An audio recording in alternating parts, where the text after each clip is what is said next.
welcome back to you and to me. It's been an immense amount of time, and I miss narrating for everyone here. So, without hesitation, let's begin.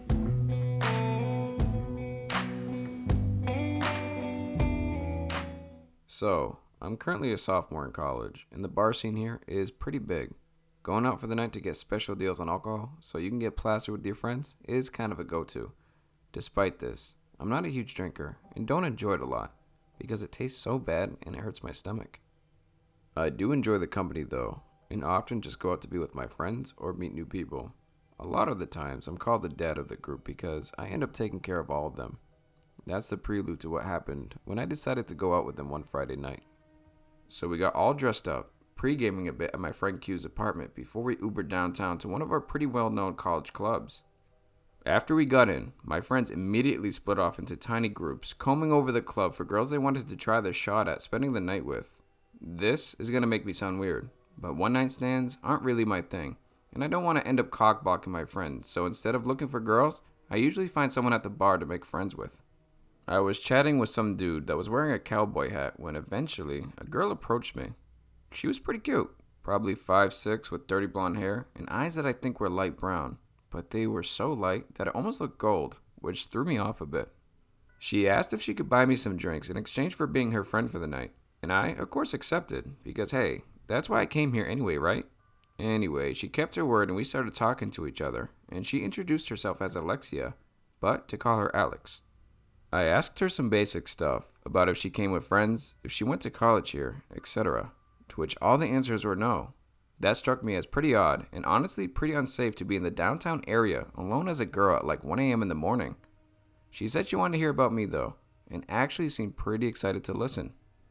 It felt like a really nice change of pace because I'm usually the one learning about other people, not the other way around. It could have been the alcohol starting to take effect since I'm not that big of a drinker, I'm a lightweight, and I usually don't binge drink often. The whole time I was talking, she stared into my eyes and had this warm smile that made me feel so acknowledged, if that makes any sense. I felt like she was enjoying her time as much as I was, and that just made me even happier because I thought it meant I made a new friend. That was when her demeanor began to change though. She started to kind of get flirty and eventually asked if I wanted to go home with her. Like I said, I'm not really a one-night stand kind of guy. I explained I like to get to know people better before sleeping together. I'm pretty sure I saw what I thought was anger flash across her face, but it was quickly replaced with another smile, and suggested just going home and watching a movie instead. I agreed and pulled out my phone to begin ordering an Uber. She basically grabbed my wrist and started guiding me outside. I was confused, trying to ask if she was planning to drive after drinking, but she really wouldn't give me an answer. We eventually got outside the club and she pointed to a black Honda Civic parked right in front of the club. That was when all the warning bells rang like a tornado had passed through them.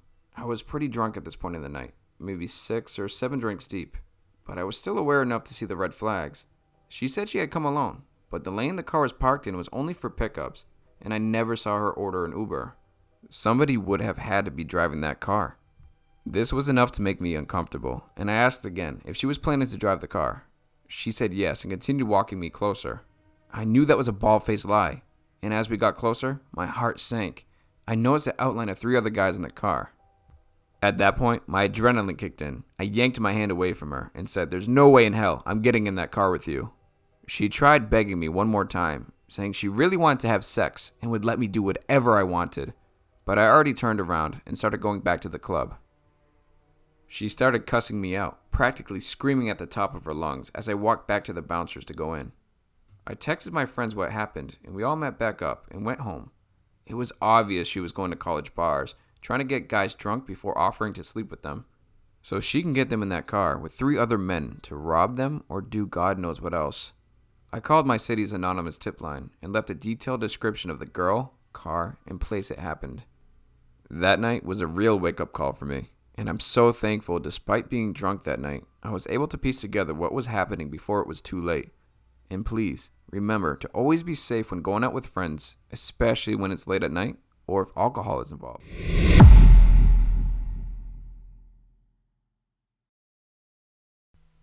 So, this happened to me a long time ago. At the time, I was living alone in a first-floor apartment. My girlfriend had been sick at the time, and ended up in the hospital dealing with a rare disease.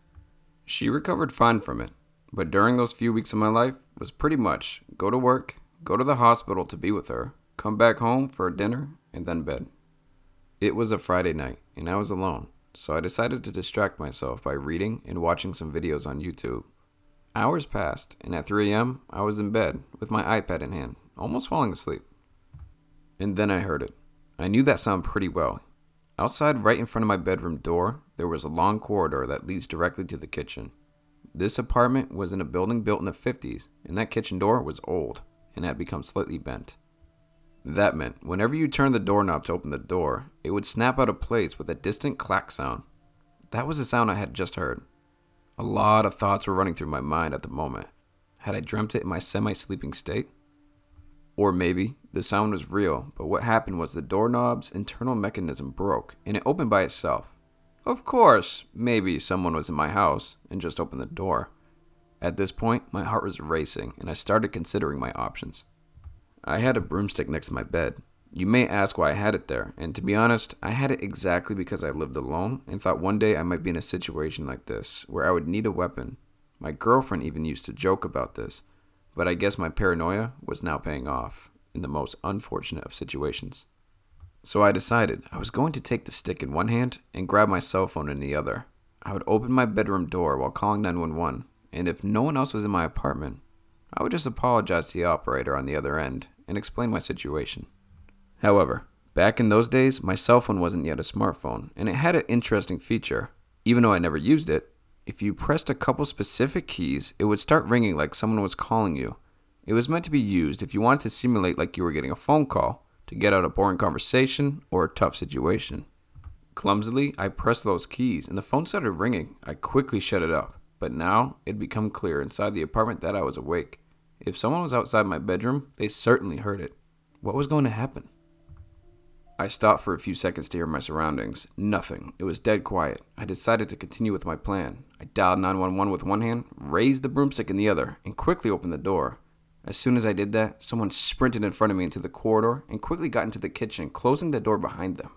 I yelled out to them and started pursuing, but a split second later I thought, stop. What if there's another person in this apartment? What if another intruder sneaks up behind you? In front of me was the corridor to the kitchen, but on my left was another corridor that led to the living room and the office.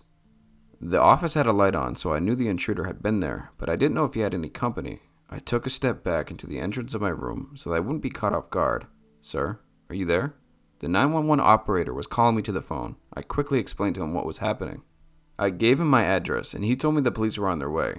They had a patrol car nearby, so I should just wait. The apartment was dead silent. I was terrified. There were only 3 things I had been able to notice about the intruder. He had a light-colored sweatshirt with horizontal black lines, dark hair, and he really smelled bad. In fact, the smell was still in my apartment. I could still sense it. The police arrived after 7 or 8 minutes, which felt like ages. The apartment door was next to the bedroom, so I managed to quickly approach it and let them in. I had explained what had happened, and they said they were going to go through the whole apartment and check every single hiding spot. They had seen situations before where the burglar had hidden himself for a long period even after the homeowners called the police to later attack them. The apartment wasn't that big, so it was easy to conclude that nobody else was hiding there. In my kitchen, it was obvious what happened. It had these large windows that faced the back of the building where we had a so-called small community garden. I had left one of the windows open and next to it, on the outside, there was a large drain pipe along the wall. The intruder used the pipe to climb my window to get in. The police left to go look around the neighborhood for somebody matching the description of the sweatshirt I described. While they were gone, I could still smell that horrible odor the intruder left in my apartment. After 20 minutes, they came back. They couldn't find anyone. The burglar was long gone. Luckily, he didn't have the chance to steal anything while he was in my apartment. But the audacity. He must have seen the light in my bedroom through the edges of my door, and still he tried walking past to steal something from the office. I didn't sleep that night. In the morning, I went to the garden in the back to try to find any further clues about the intruder, but couldn't find anything. A neighbor in the building next door was at the window, and I called out to her. I told her what happened. She just smiled and said, "Well, welcome to the neighborhood. We all have stories like that in this place. You should never leave your windows open." and maybe you should consider getting some bars to protect them. The next day, I bought a motion alarm and installed it in the kitchen.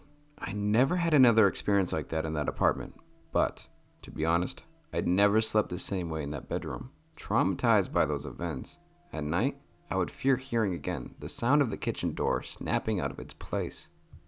So, a few years later, I moved out to a larger apartment in another neighborhood. This time, it was on the 7th floor, so it was much harder for intruders to get through the windows.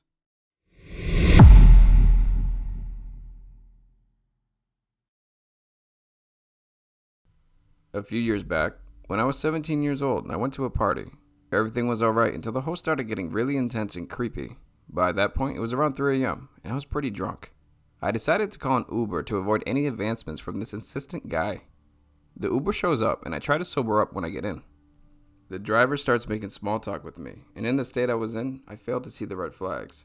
He starts to ask me about the party I was at, and I told him about the creep, and then he just told me it was because I was short and cute.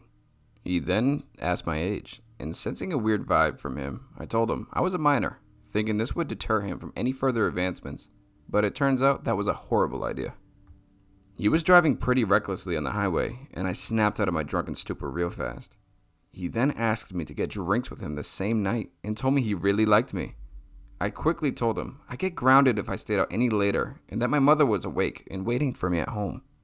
Now, keep in mind, I lived in Mexico at the time, and the amount of people, especially women that get murdered on a daily basis, is ridiculously high. When we got to my home address, I noticed that the doors were locked, and he kept on insisting on us getting a drink together, even though by now it was almost 4 a.m.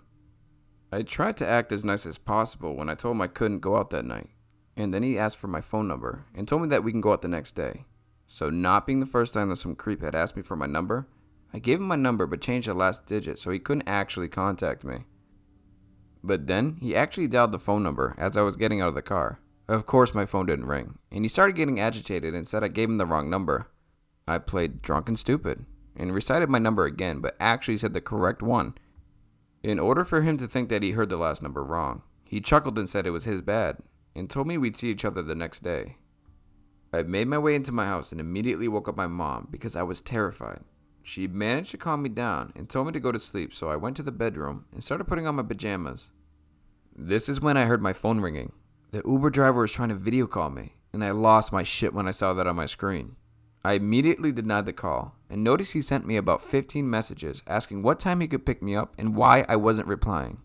Of course I blocked him right away, and I thought that would be the end of it. The next day, I got a text from an unknown number and checked the picture and saw it was the driver. He asked me why I blocked him. I immediately blocked him. Over the course of the next month, I'd get messages from random phone numbers, and it quickly became obvious that it was the driver.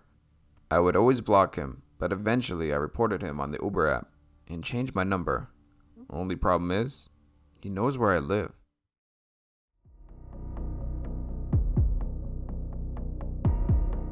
I miss you guys all too much, and thank you for waiting all these years. I have new ambitions for this channel, new content ideas, and I can't wait to share them with you. Stay safe out there.